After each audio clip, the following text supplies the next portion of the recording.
Here, let's try to prove this next property for cross product of vectors in R3. We have here the inner product of your cross product of your first two vectors with the third vector is equal to the inner product of your first vector together with the cross product of the next two vectors. So we're going to show that this is true using the given components here. For your u, we have u sub 1, u sub 2, u sub 3.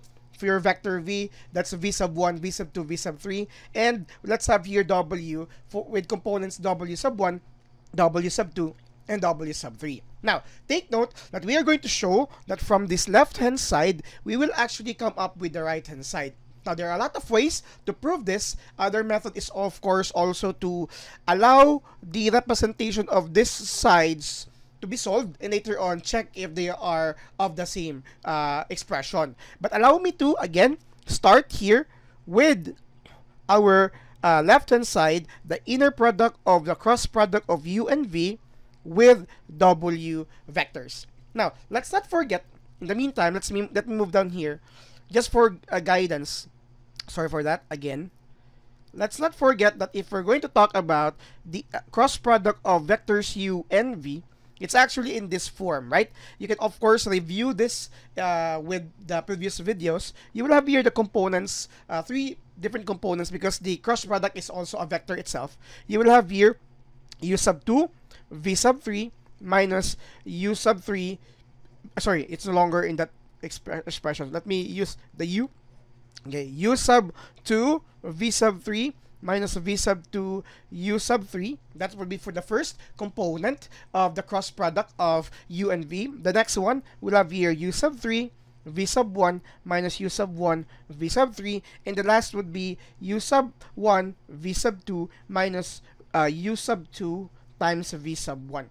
This would be the components for the cross product of your u, vectors u and v. So we are going to have this and then later on solve for the inner product together with another vector w. Okay, so take note, it would be like this one here. Take note that if you're going to talk about inner product, you are multiplying component wise. So since this is already given, let's multiply the first component with the first component of your next vector. That's for your inner product, right? So you will have here take note that inner product is actually scalar. So you will have here u sub 2, v sub 3, minus v sub 2, u sub 3, times the first component of your w sub 1. Okay? So hopefully this is clear. Next, you have your plus. Take note, it's scalar, so we are going to add the products component-wise. U sub 3, v sub 1, minus u sub 1, v sub 3, times your second component of your vector w, which is w sub 2. Now, for the third components, you're also going to have that u sub 1, v sub 2, minus u sub 2, v sub 1, times the third component of your vector w. Now, take note that we are to use here distributive property, hence you will have this form, u sub 2, v sub 3, w sub 1, minus, you can of course rearrange this one here. I forgot to rearrange that. You can always start with the u sub 3 here just to make sure that we are following the same pattern all throughout. So this is again, allow me to use u sub 3, v sub 2. So you will have here u sub 3, v sub 2, w sub 1, arranging them alphabetically. Then you have for the second term, u sub 3, v sub 1, w sub 2, minus u sub 1, v sub 3, w sub 2, and you have here u sub 1, v sub 2, w sub 3, minus u sub 2, v sub 1, and w sub 3. These are the products, and of course, if you have values for your components, for your three vectors, this will of course be equivalent to a real number, okay? So that is for the inner product. But take that our goal is to make sure that from this expression, we will be yielding this next form here, where we are solving the inner product of your vector u together with the cross product of your v and w. I mentioned earlier that some references would like to manipulate this first and then later on check if it's equivalent to that. But allow me to move from the left-hand side to the right-hand side, bearing in mind that the inner product, which is for our right-hand side, is the product of your u component-wise with the components of your cross product of v and w. What does this tell us? take note that for this expression, we can see that the components of W became the scalar, okay, quantity for the components of your cross product of U and V. Then later on, we distribute that, right?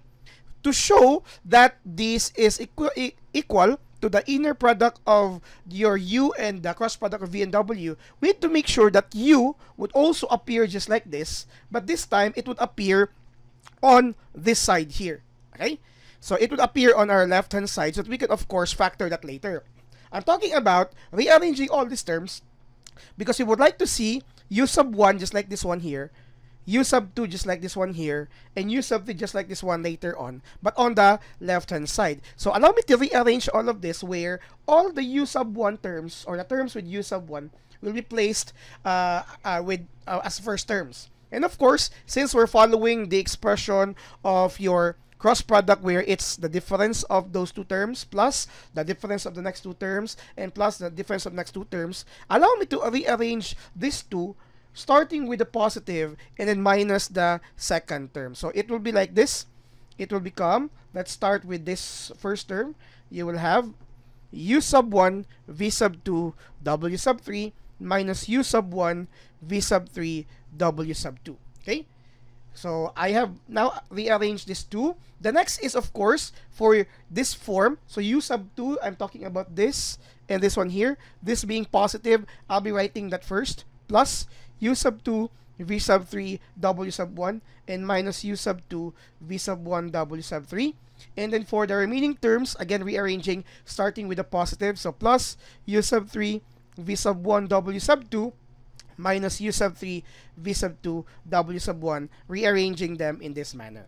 Now, with this now, of course, as mentioned, we have common factors U sub 1, U sub 2 for the next two terms, and U sub 3 for the last two terms. So this is factorable, and you will have here V sub 2 W sub 3 minus V sub 3 W sub 2 plus U sub 2 for the next two terms, V sub 3 W sub 1 minus V sub 1 W sub 3, and then plus factoring U sub 3 V sub 1 W sub 2 minus V sub 2 W sub 1. Now that we have factored out this, and take note this pertains to similar expression like this one, where we multiply the components of your W to the components of the cross product of these two. Similar here, this would be the components of your vector U. So we can actually write it in this manner. It's actually the inner product of your U and this components here. What was this component? If we're going to write that into one, you will have this form here. V sub 2 W sub 3 minus V sub 3 W sub 2. V sub 3 W sub 1 minus V sub 1 W sub 3. And the third term would be V sub 1 W sub 2 V sub 2 W sub 1. Okay, this would be for these three terms. They are components of this specific vector, which is actually the inner product, the cross product of your vector V and your vector W.